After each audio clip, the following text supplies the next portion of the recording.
Hey folks, the wind is kind of quiet, so even though I'm planning one more video at the end of the weekend to wrap up my progress before the holidays, I thought I would make one quick video to just kind of talk about a side subject, get a lot of questions about incomplete tasks, things I'm working on in progress. Hey, why don't you just get an item and take it to completion? And I thought I would just make a quick video to talk about why. First of all, I have ADHD. I think I've talked about that in some previous episodes. It helps me when I am stuck and not sure how I want to proceed with something to not get stuck and to have other tasks to switch off to. So rather than getting stuck and then having to stop and go research things for a little while, I will often switch to the next task so that, I get 6 to 8 productive hours rather than one productive hour and then I'm blocked and I'm off doing something else while I'm burning daylight, researching something on the internet that I could be just doing the next task. So sometimes that means I get things only partly done. Sometimes that means I also change my mind a lot.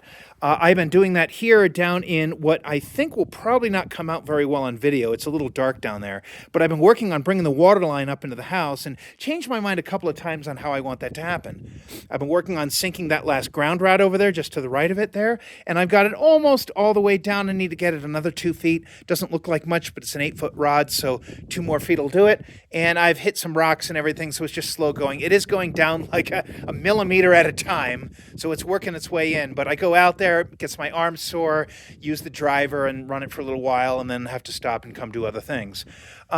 Partially complete on the deck because we don't have to complete it right now. Working on plumbing and electrical, I needed to get some structure for the deck because these posts were starting to warp. In fact, this one is kind of warped away from the house here, so that's going to be a whole thing to deal with in spring.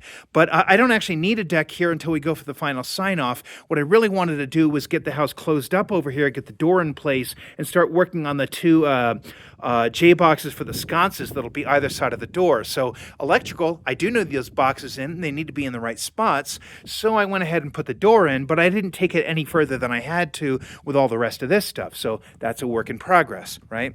So coming into the house, we've got the same kind of story.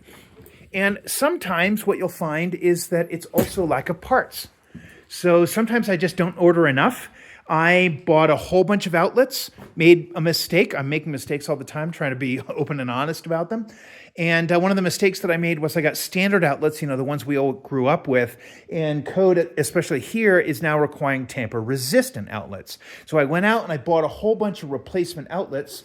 And you can see the color difference. Some of them are blue, some are not. They aren't marked on the face, but if you look carefully, I don't know if this will come out on the video, just here to the left of the screw, see if I can get a good view of that if this stops bouncing, are the letters TR.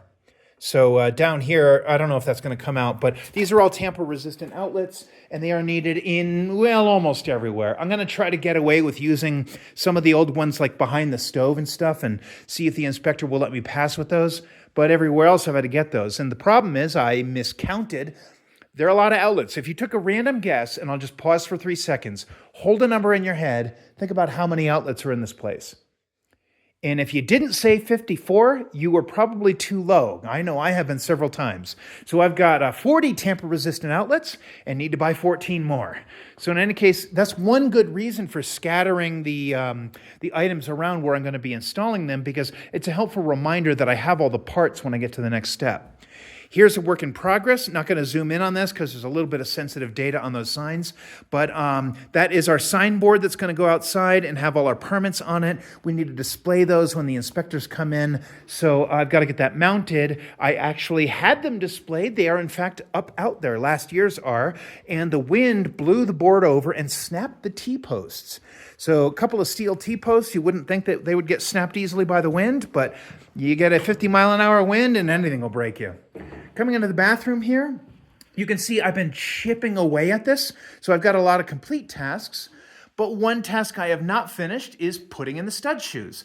I had a little change and end up needing 3 more stud shoes than I actually bought, and the problem is these are not available locally. So I've got a lot of work that I need to finish up here that is like, that's a pretty critical item. But I can't actually go and get them because they just don't sell them. In fact, Lowe's and Home Depot don't sell them off the shelf either. Despite having a wide range of Simpson hardware, you can't get the stud shoes off the shelf. They're a special order item. They take like 2 weeks to come in. So that's going to be an Amazon buy. That's like a 3-day delivery off Prime. And I'm going to be happy to do that. But hey, that's another work in progress again.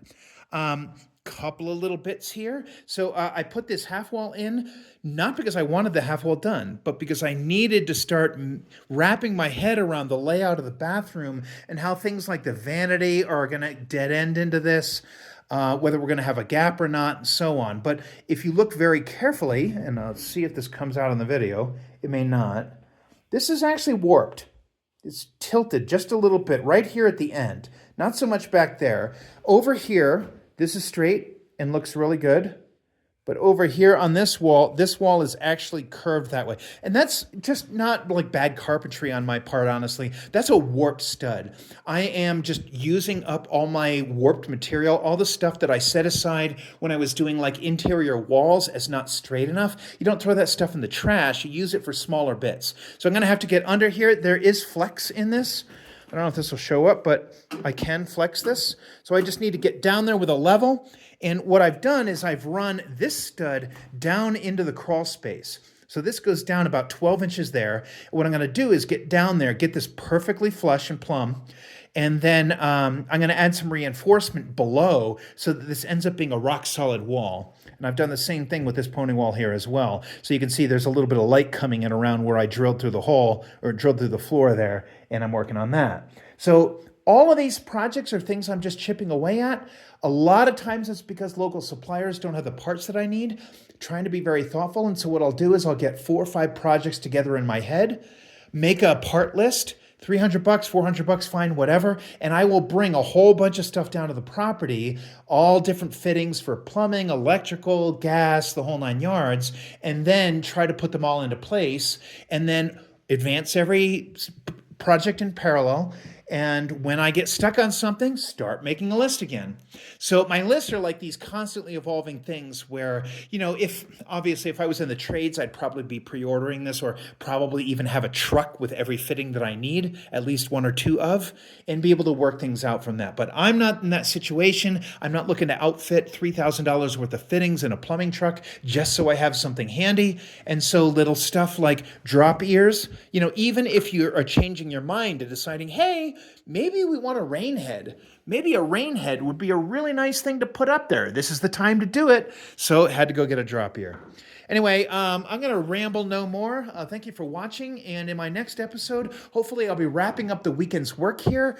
And we'll be wrapping up for the holidays. I'm going to take a short break, head home, spend some time with the family, and see everybody before heading back out. And so bear with me. It could be, 10, 15 days before I get the next video segment out. Thank you for watching. Thank you for subscribing. And I hope you like the content.